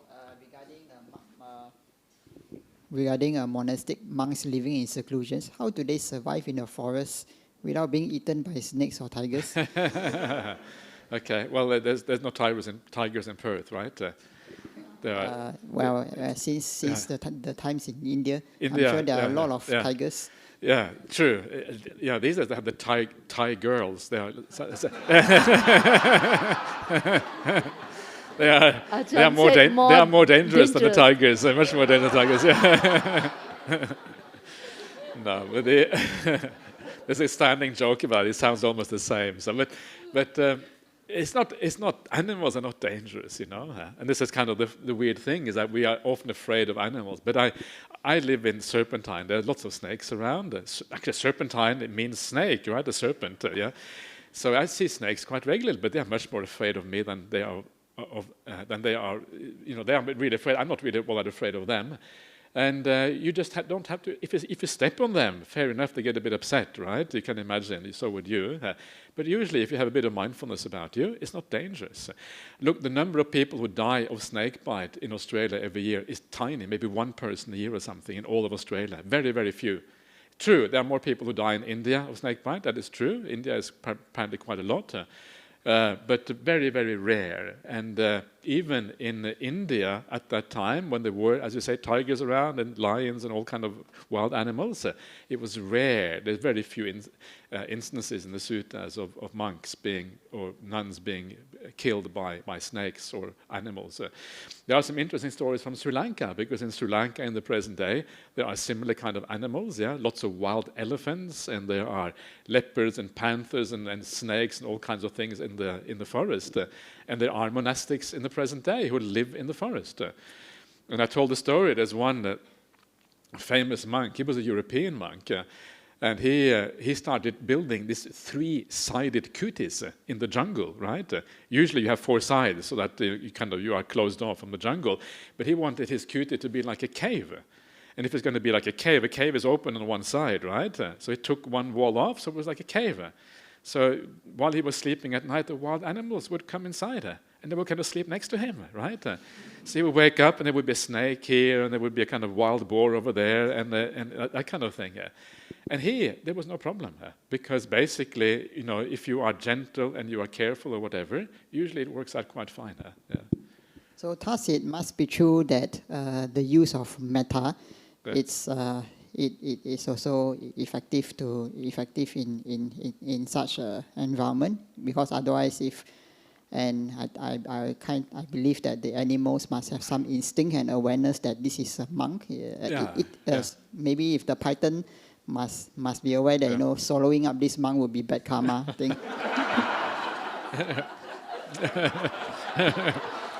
Yeah. Probably some truth, yeah. One of the things in ancient India, they would usually live in the monasteries, until they had good meditation. Yeah, and once you have good meditation, you have metta, you have all of those things, yeah?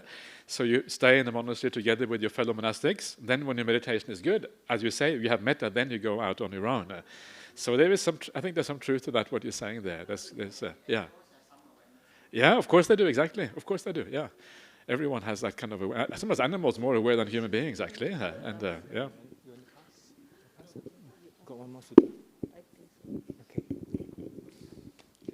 Ajahn. Ivan. Hi. How are you? I'm very good. How are you? Yeah. Yes, it's good to hear you again. Yeah.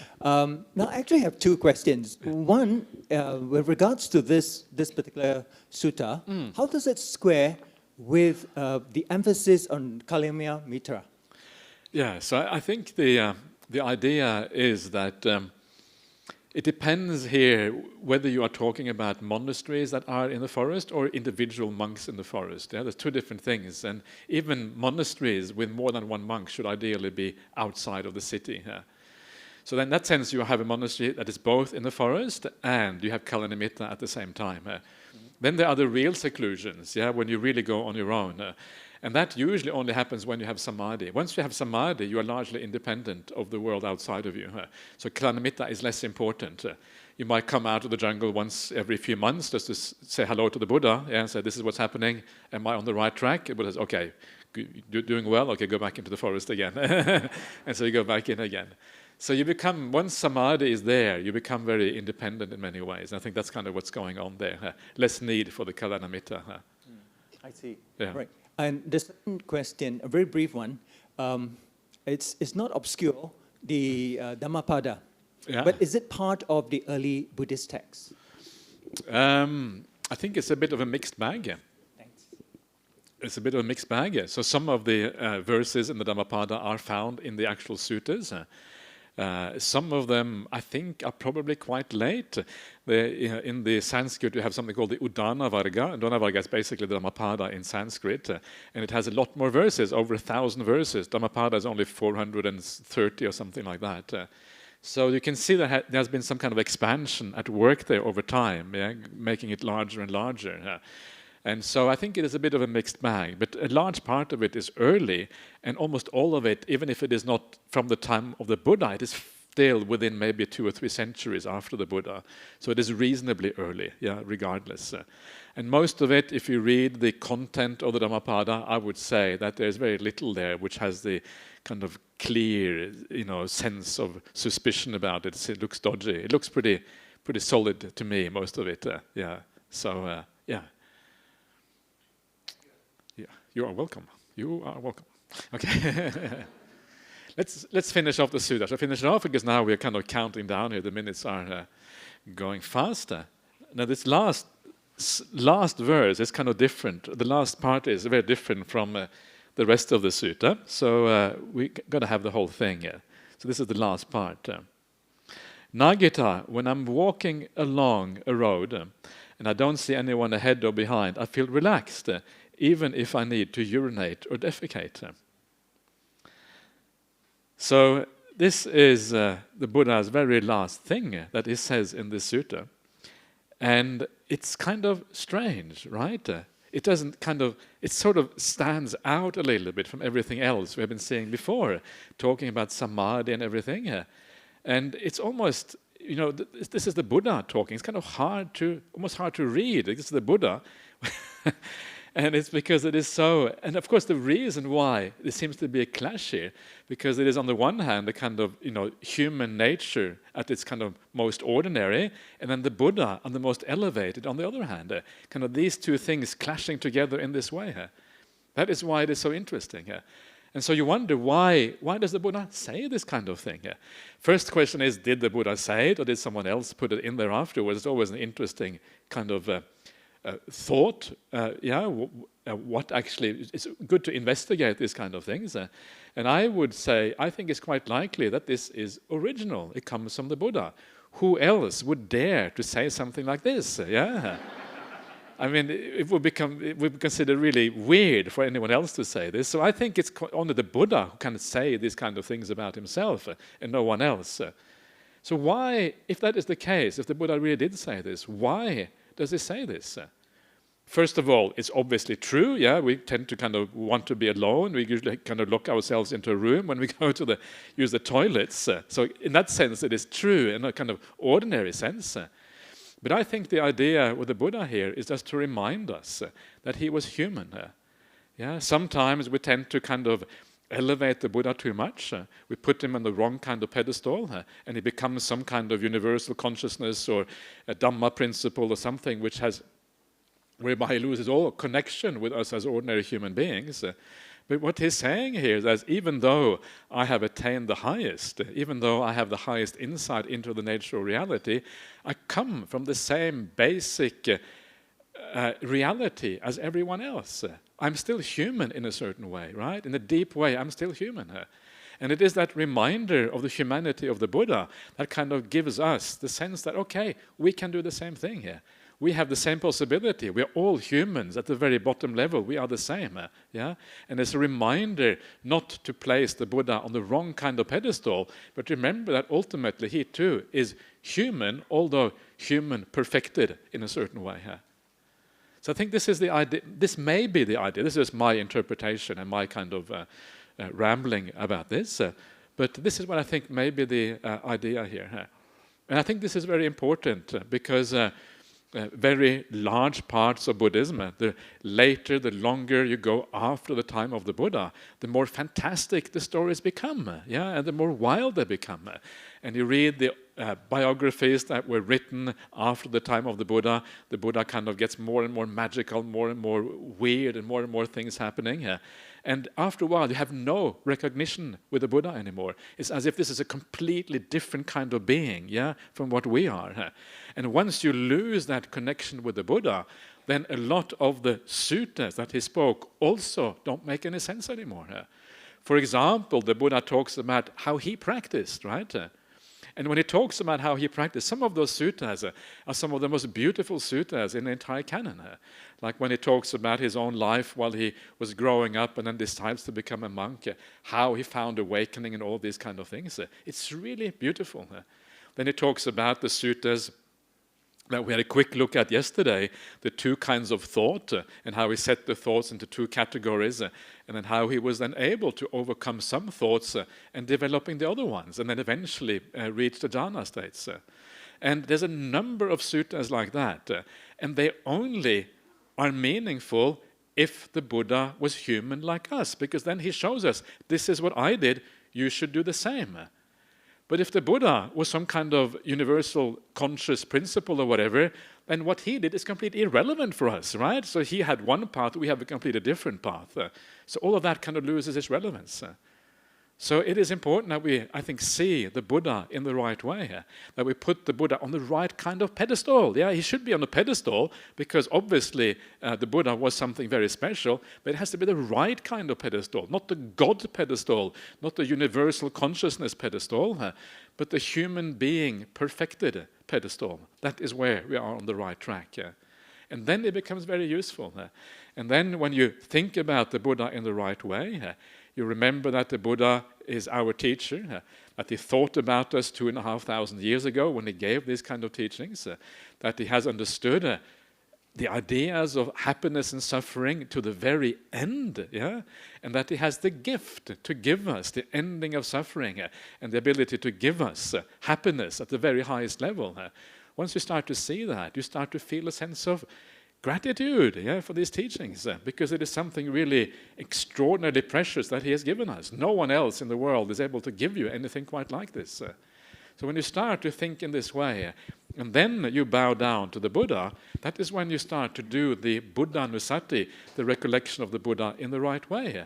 And you start to feel something. You start to feel gratitude. You start to feel a sense of wanting to honor someone who was so special, because you understand what it is, who this person is. You start to understand the inner qualities that are there, and the special characteristics that actually he developed over those years and then passed on to us afterwards. So this is kind of the final part of that sutta. So, Ajahn, may I ask? Please. If he's already relaxed because there's no one ahead or behind him, so why the part about the nature part, it's natural that you are relaxed because there's no one in front, no one behind. Yeah. So it doesn't make sense even if I need to urinate and defecate. Well, I guess the point is that even if it is only for that purpose, I'm relaxed. If it is for the purpose of meditation, even better. But even for that purpose, he is relaxed. Yeah, something like that. Yeah. Thank you, Ajahn. Yeah.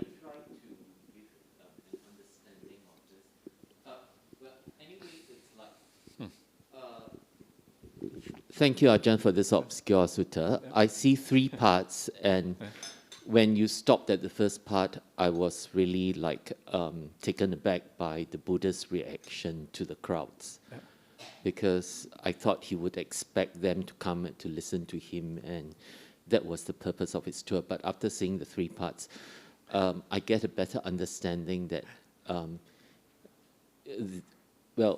the early Buddhist suttas seem to be more consistent with the character of the Buddha. Yes, and anyway, coming back to this, I think this last part basically, to me, could you tell me if I'm right or I'm on the right track, is that if a person who needs to perform all these actions in the open, instinctively there's a fear because wild animals or some other dangers might just pop up anytime. Not in Singapore. No, They can do it outside MRT too. So I think that's where it means that he has totally, the Buddha has totally reached a state of bliss and fearlessness. Thank you. I think the idea is just an extension of the other idea that seclusion is always a good positive thing. I think that's the idea here, is that the idea of being by yourself, and even if it is just because of the calls of nature, that seclusion is already good for that, let alone for the higher practices of the Dhamma. I think that, and anyway, that's how I would understand this. And you can always extend on that, but I think that's kind of the root message, because it kind of reverberates throughout the sutta, from the very beginning. The idea that you want to be by yourself is kind of the ideal thing, So, but sure, they are, it's what you're saying is certainly true, right? So it's not nothing wrong with that. All right. Everyone, anyone else? I don't know when I will come back to Singapore next time. Yes, this might be your last chance to see me for a long time. So if you, any last minute questions or comments? Wow, so content. Yeah, wonderful. When Actually, I'm not. That's true. Actually, I've got a trip which is coming up. That's not so far away. That's In March. Forgot already. Yeah. Already booked. That wasn't supposed to happen. That kind of became. That was a fluke. Yeah, that was a fluke. Oh. That's right. Yeah. Anyway, so that's good. Okay, everyone. So, 𝐸𝐴𝐿, shall we do the sharing of merit as usual? Yes. Is that a good idea? Yeah. Yes.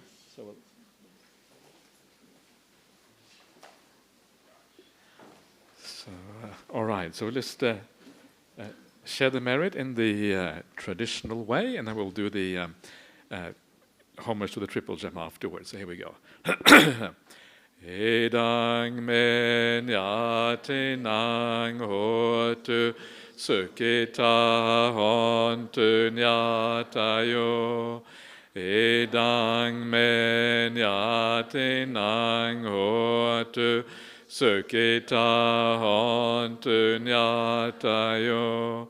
Edang men yate nang hotu sukita hontu nyatayo.